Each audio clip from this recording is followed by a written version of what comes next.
I'm so glad to finally be back making regular videos now that vacation vlogs are over, and I really appreciate all you guys that watched and that you enjoyed them and everything. It's so nice for us to have those vlog memories and then also to kind of like relive it whenever we want and to be able to share it with our friends and family back home so they can kind of come along with us and all of you that watch.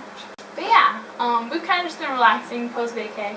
But I thought this would be a good time to kind of sit down with you guys and just kind of chat about our different vacation experiences, because last summer we did a Mediterranean cruise and this summer we decided to kind of plan our own, take planes, trains, automobiles to get around our UK and Ireland and kind of just explore it by ourselves. So I wanted to kind of sit down with you guys and go through the pros and cons of both trips, and so that way if you guys are working on your summer vacation, you can have a better idea of what you might like more. So I hope this video is helpful, and let's get into it. Okay, so as far as a cruise, it's great because you have the same bed every night. You don't have to move your stuff every couple days. You know where everything is. It's super convenient. You kind of like get settled in and you don't have to keep like moving as soon as you get settled. Another great thing about a cruise is kind of like an all-inclusive resort where you get like food, like everything is included. So we didn't have to like worry like, oh, what are we eating for dinner tonight? We knew like, okay, we're going to go to this restaurant on the boat, or we're going to go to the buffet, or we're going to go grab ice cream over here. So it wasn't like guessing what we were going to eat every night, and we knew that it was already paid for. So that was kind of cool. Another great thing about a cruise is that if you're trying to see a lot of area in one go, it's really nice to take a cruise because then you kind of can just like get a taste for like everything you want to see. Now, some of the downsides to that are that usually when you're on a cruise, they only stop in port for one day. So you have one day to take in things that could take weeks, years to even see all of. Because I know, like last year we went on the Mediterranean cruise, we stopped at like 4 different places in Italy, but we only had a few hours in each place, so it was a lot harder to get like the full, like get everything we wanted to see in. And then last summer in July, a friend of mine came to visit, my roommate from college, and me and her actually went back to Rome because she really wanted to go there. So we went back for like 4 days, we stayed there and just hung out in the city. And I feel like I really got like more of the Rome experience when I went back with her because we had more time to just kind of like relax, see what we wanted to see, and we weren't like, okay, we have to be back to the boat in like a couple hours. Another thing about cruises that's kind of a con is usually when you go on a cruise and you go into port somewhere, usually the port isn't super close to the city or the main area that you're like porting there to see. So you either have to figure out how to get there by yourself, get there on time, get back to the boat before it's supposed to leave, all of that kind of stuff, or you have to pay for an excursion. And those can get pricey. We did a lot of excursions when we went on our cruise. We were like, we don't know where we're going, we don't want to get lost, we want to like make most efficient out of our time that we have in each place. We don't want to waste it trying to get from point A to point B.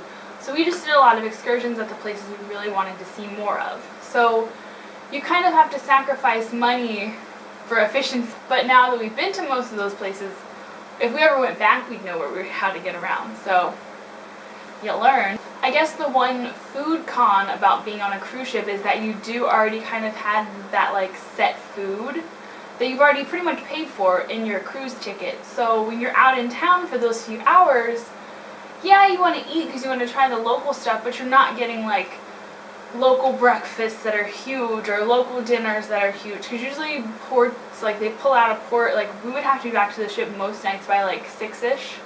So they would like start getting everybody back on 5-6 o'clock, and usually by the time we went in, changed, got to one of the dining rooms, we were pulling out. So you didn't really get that dinner experience in that country with their cuisine and that kind of thing. So you definitely do miss some things on a cruise, but it's definitely a great thing to do if you want to just get the feel for each place. One of the upsides to a cruise also is that you can kind of pick one that leaves and goes back to the same place. So you're not flying multiple trips. Now we went to UK and Ireland, we decided we were going to just take planes and go to each place for a couple of days. We ended up spending about like 3-4-ish days in each place. With that, I had to find hotels in each place. We had to figure out transportation in each place. We had to figure out how we were going to get to what we wanted to do in each place. So there was a lot more planning involved. I know there are travel agents and people like they'll do that stuff for you, but I really just wanted to do it myself. So I did, almost pulled out all my hair, but we got it done. We got to kind of do things at our leisure. So like we got to spend a whole day just walking around the parks near Buckingham Palace and Kensington Palace, and that was amazing. When we went to Scotland, the first day we got there, we decided to climb Arthur's Seat and just go to the top of the mountain. If we had been on a cruise, we definitely wouldn't have had time to do something like that. When we were in Ireland, we got to spend the whole day doing a Northern Ireland tour, and we got to hit Belfast and do like a Game of Thrones shooting location, like stop off everywhere. I mean, it was really cool. We got to do a lot of things that we probably wouldn't have gotten to do if we had taken some kind of cruise there, because we just wouldn't have had that kind of time to just really hang around. One of the other things that I loved about getting to just kind of do it on our own was we could eat wherever we wanted, make our own schedule, that kind of thing. And we got to eat at this really good Mexican restaurant that they had in London. They had Five Guys, which we were both like crazy missing from home. Then one of the nights we were in London, we passed by a theater and we saw Kit Harington from Game of Thrones like plastered all over the poster for Dr. Faustus, and we were like, whoa, like he's in a play here, that's so cool, like I wonder if they have tickets left. So we went in, we asked them if they still had tickets, and they did, so we got tickets and decided to just go to a play. So it's like you don't get to do those kind of things, like spur of the moment, last second like things when you're just on a cruise, because you kind of have like a set schedule of things you have to do.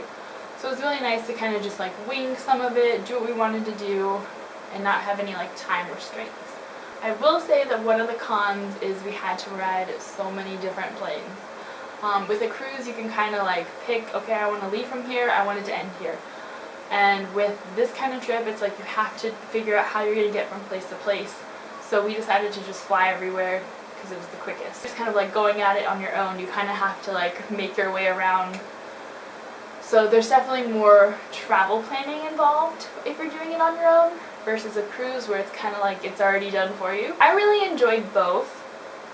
I definitely want to do other cruises. When we go back to the States eventually, I would really love to do an Alaskan cruise. There's still a lot of places that I want to see in Europe. I want to go to Paris still. We might go to Germany. We've been talking about going to the Canary Islands and some other places in Spain. So I mean, we're going to have other trips that we're going to plan to just kind of wing it ourselves. It really just depends on what you want to do. Depends on which trip is better for you. So depending on what you want to get done and all the things that I've kind of mentioned in this video, hopefully you can choose whatever option is better for you and will help you get the most out of your vacation. If you want to just kind of hang out, eat food, relax, get like a peek into all these places, cruises are definitely the way to go. If you want to kind of explore the lay of the land more, get more involved in the culture and really like see everything at your leisure, planning your own trip where you're on the ground is definitely a better option.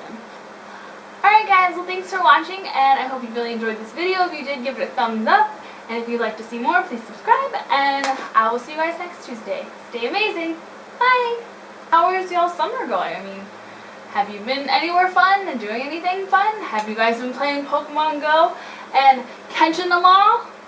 Got this Pika Charmander. Very rare.